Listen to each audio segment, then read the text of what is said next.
Welcome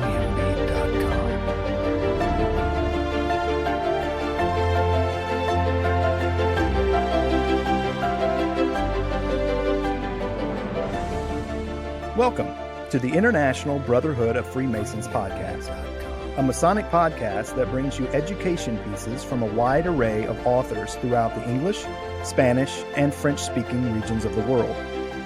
International Brotherhood of Freemasons in no way reflects the views of any Masonic lodge or Grand Lodge and is the sole opinion of the person expressing it. And now, your host, Brother Paul Haynes. Welcome to International Brotherhood of Freemasons podcast. This is our second season. Last season, I learned a lot. I hope you learned a lot. We learned about Freemasonry and how it was founded in China. We've learned about Freemasonry in New Zealand, in Argentina. We learned about Freemasonry under Nazism. We learned about the challenges of racism in respect to Freemasonry. And we have been listened to and downloaded by more than 1,400 people all across the world. I'm looking at the list now, and most of the downloads come from the United States, but we have downloads from Australia, the UK, Ireland, Ghana, Mexico, Nigeria, Russia, Turkey, Uzbekistan, Guatemala, Thailand, Syria, all over the world. And I've even gotten some viewer comments from our YouTube channel and added some information about an episode that we had last year about Abdul Qadir, who was a famous Islamic figure in from North Africa, and his descendants are living in the United States, and they were asking for more information. So that was very interesting. So this season, we have 8 more episodes lined up to be released, one each day. And our first episode for season 2 is the Allegories and Symbolism of the Masonic Lodge. It was originally titled La Educación Masónica, los emblemas, las alegorías, los símbolos y su interpretación. And this source is from the respectable symbolic lodge Centauro number 9-96, or originally the name is Respetable Logia Simbólica Centauro número 996. Of course, all Freemasons have a duty and rights to claim, and it is precisely that one of those sacred attributes of a Freemason consists in the insistence that we be taught the teachings that correspond to the degree or degrees that we hold, even though it is also our obligation to investigate and learn so that later we can propagate the knowledge acquired among our brothers, and even to the profane, which indicates that practicing Masonry is a duty imposed on us in order to address the problems that by themselves represent an extensive field of social action of transcendental importance, because that task corresponds to the development of our order in an effective and definitive way among all men of goodwill. We will see then what is the origin, the etymology, and the true interpretation of symbolic and philosophical that Masonic education can provide us.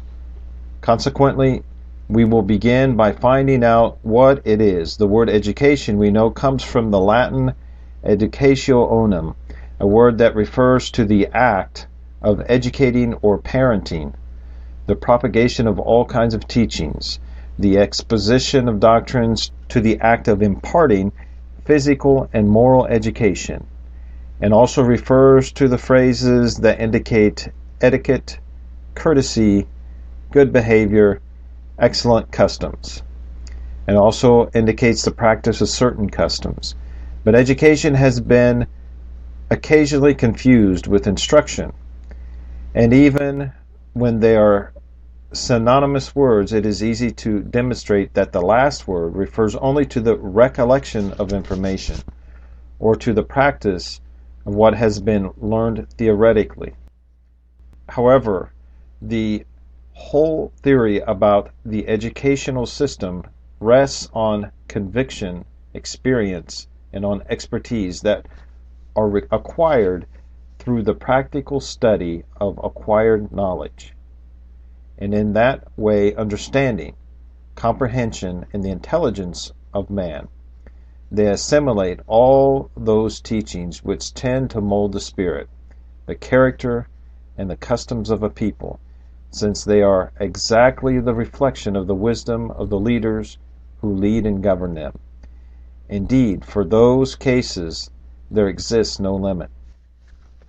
That represents a serious problem. To impart Masonic education within none of the social spheres, since it makes use of all the means and systems established by the philosophical, symbolic, ritualistic, and dogmatic precepts, that in reality represent a firm footing from which to be able to discover its secrets and mysteries, which we finally consider of such magnitude that sometimes we seem sure to get confused, losing ourselves in the labyrinth of uncertainty or despair if it were not for our intelligence and our goodwill.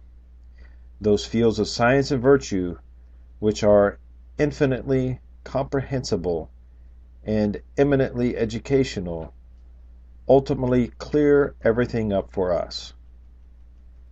However, that is why we have surprisingly seen that some of our brothers consider themselves sufficiently prepared and educated with the mere fact that they come to understand the words grip, the symbolic lectures, and the ritualistic ceremonies required to obtain the degrees, or as soon as they manage to interpret the emblems, the allegories, symbols, and signs related to the body or bodies in which they work, and have even come to flaunt with much satisfaction their pins, awards, and insignias like a bell of honor and of pride that distinguishes him and elevates him above his other brothers who have lower degrees, but without taking into consideration that the only one that is the true Masonic education consists in knowing how to understand, interpret,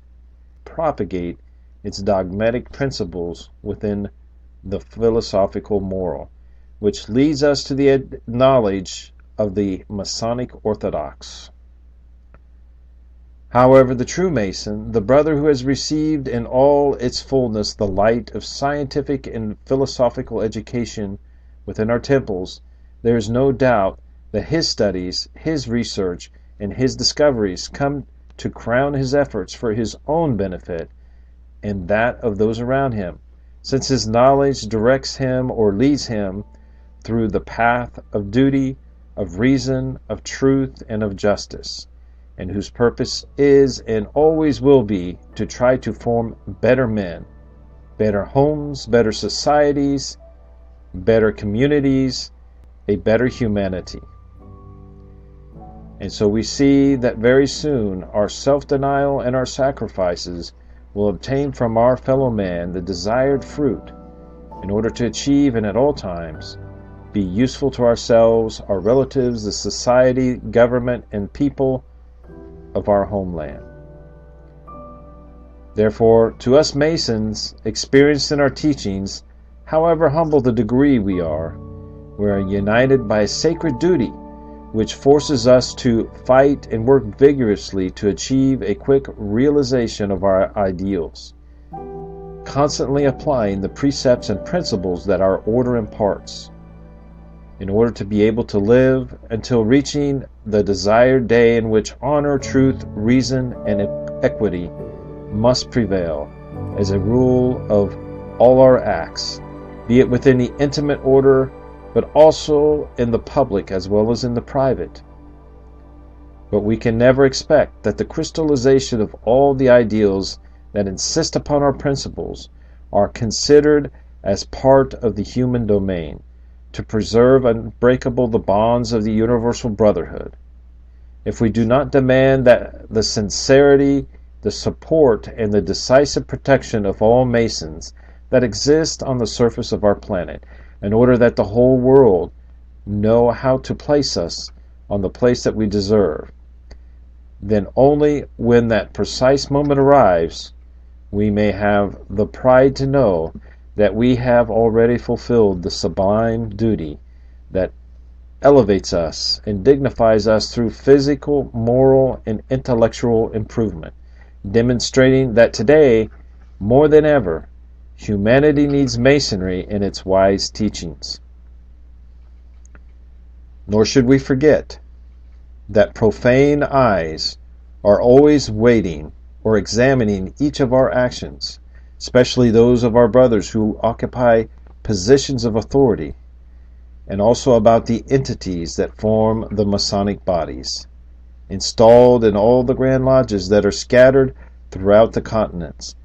And still they will always be judging many of us who occupy the most humble posts within our Masonic activities, for which reason we should not overlook that it is preferable to walk the path of duty in a serene, dignified, and respectful way towards the heights to which we have been called, in order to impart the education that impresses Masonic principles and maxims upon us, which do not consist only in wearing with ostentation or pride the emblem of our order, let alone boast that we know anything more from memory than the words, signs, and grips of the degree that we hold, similar to what happens with the 10 Commandments of the Christian faith.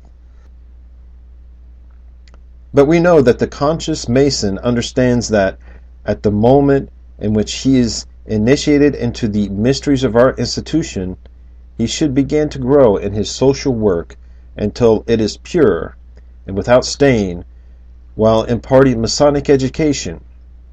This is not only in regards to the members of the lodge, but also within his family, friendships, and for people in general, for all humanity. And so the circumstances require it, and the current times demand it. It is precisely the opportunity that must be seized to show the whole world that the time spent within the precincts of our temples was not pitifully wasted on annoying discussions, systematic attacks on the opinions of our brothers, or only to dispatch correspondence. That is why we have the satisfaction of affirming that there are many Masons who constantly illustrate to us with their knowledge, through their research, and by their attendance, that they know how to teach, and that their inspiration is made more profound morally, spiritually, and intellectually. He is able to probe Masonic literature, with which he easily learns at depth the secrets and the teachings which contain those sublime doctrines.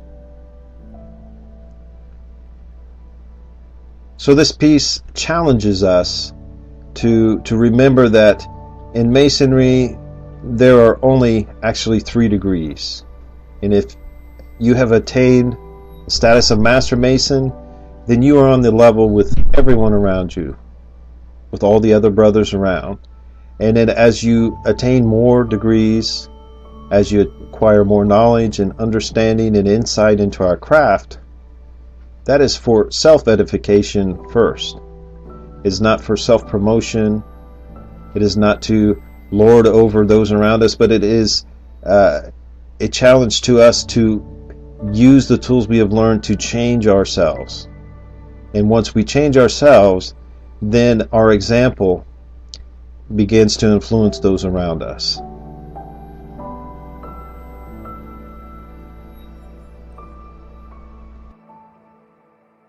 Thanks again for listening. If you enjoyed this podcast, you can subscribe on iTunes, Stitcher, Podomatic, and Podbean. You can also find International Brotherhood of Freemasons podcasts on YouTube, Facebook, Google+, Twitter, and at ibfpodcast.com, where you can support the show by clicking on either the Patreon button or the donor box .org button. Please send any questions or comments to podcastibf@gmail.com. Be sure to look for next month's episode wherever you heard today's episode. Until then, remember how good and pleasant it is when brothers live together in harmony.